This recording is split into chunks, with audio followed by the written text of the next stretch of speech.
جب ایک جھوٹا جنازہ علی کے سامنے رکھا گیا, ایک بندے کو کہا کہ سو جاؤ, مولا کو بولیں گے بندہ مر گیا ہے, یا علی جنازہ پڑھائی. کہ جب علی نماز پڑھائے نا اٹھ کے کھڑے ہو جانا, پھر ہم علی کا مذاق پڑھائیں گے.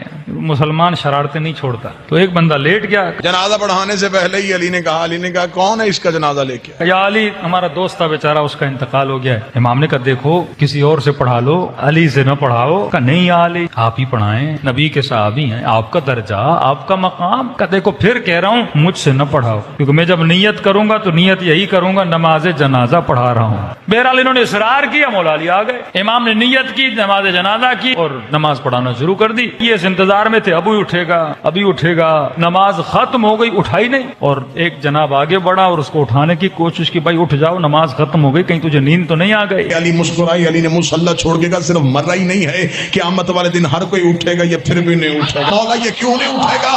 فرمایا اس کا بدن نہیں مرا, اس کی روح ہی مر گئی.